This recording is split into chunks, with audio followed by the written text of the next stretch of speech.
Throughout this semester, I've been keeping a close eye on the crimes that have been happening both on and around campus, and in particular, sexual assault crimes.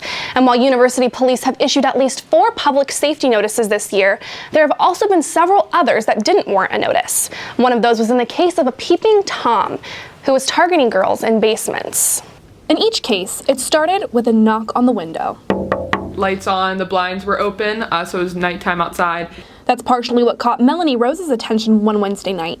She says she had just finished watching American Horror Story with her roommates in the basement of their apartment complex. That's when she heard the knock. I looked over and saw something in the window and kind of looked back at my other roommate like, are you seeing what I'm seeing? Outside their window, the girls saw a man. They could only see him from the waist down and they couldn't see his face, but it was enough to witness him masturbating. I didn't really know what was going on and thought like, oh, my mind's just playing tricks on me. But then reality set in. Melanie said her and her roommates quickly shut the blinds and locked the door. Melanie said the man sprinted away and the girls really didn't think too much of it, until she heard it also happened to some other girls off campus. It wasn't just like a one-time occurrence that like, wow, like this had been going on, not just to us, but to other people. Melanie and her roommates live on East 14th. They never reported the incident to police, but 2 different groups of girls called the cops for very similar circumstances not even a week earlier. One group of girls lived on East Woodruff, the other lived on East Lane. This is the apartment complex where Melanie and her roommates live. A CPD commander said it's possible the same guy was committing all of these crimes because they're all so eerily similar. In each case, it began with a knock on the window, and more specifically, a knock on the basement window. In each case, it happened at night when the perpetrator could more easily see into the basement. Now, no one's been arrested in connection to these crimes, but Melanie and her roommates say they're taking extra precautions, and they've closed the blinds on their window. In another off-campus incident, CPD investigators say a woman chose to hop off a COTA bus after her flip-flop broke back in September. They say she began walking down High Street to try and fix her shoe when she ran into Randy Graham Jr., a homeless man who frequents the University District area. Not long after the woman ran into Graham, CPD Bike Patrol officers say they caught him reportedly raping the woman inside an off-campus garage.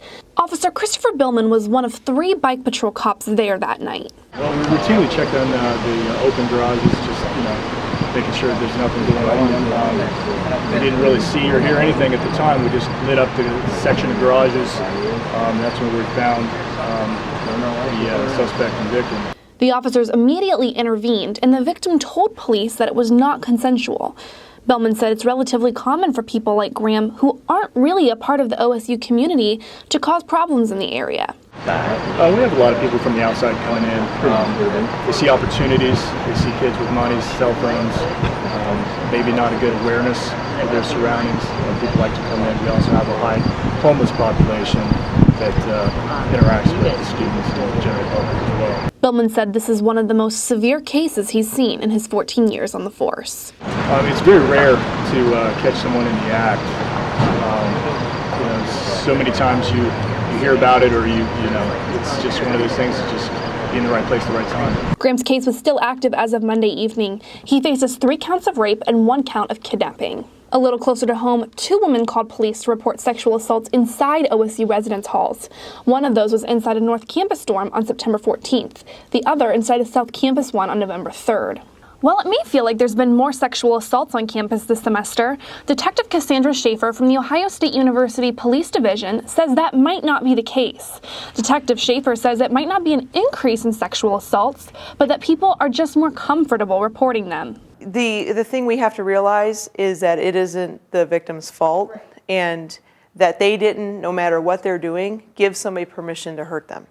So it is incumbent for us as a society to look at the suspect and hold them accountable. Reporting sexual assaults can create more awareness and ultimately help catch perpetrators. But Ohio State Sexual Violence Prevention Coordinator Michelle Bangin says preventing assault is all about early detection and being a good bystander. If people are making inappropriate jokes, joking about rape or sexual assault, using degrading or demeaning language towards women or really anybody, even gay jokes, if people don't intervene in those what seem like less emergency situations, it just creates a culture where sexual violence can occur and everybody sort of turns a blind eye to the situation. With so many students at Ohio State, Raising awareness at this campus can make a large impact in reducing a culture where sexual assault can occur. To stay safe, Detective Schaefer says reducing distractions and getting off the cell phones is the best way to enhance your safety.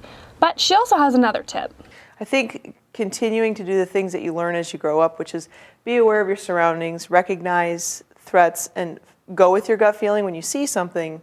Go with it, try to avoid it, try to get to a safe space, and really, really listen to your intuition. That's the hardest thing for people to do because forever and ever we've been told to kind of not listen to that so we don't insult somebody. We need to get past that. Because, as Melanie puts it, just off-campus life kind of thing that, you never know what's going to happen. For anyone who's been a victim of sexual assault, there are resources available 24/7 to help. Detailed information about what your options are can be found at the Student Advocacy Center website at advocacy.osu.edu, or you can call them at 614-292-1111. Reporting for Lantern TV, I'm Chelsea Spears.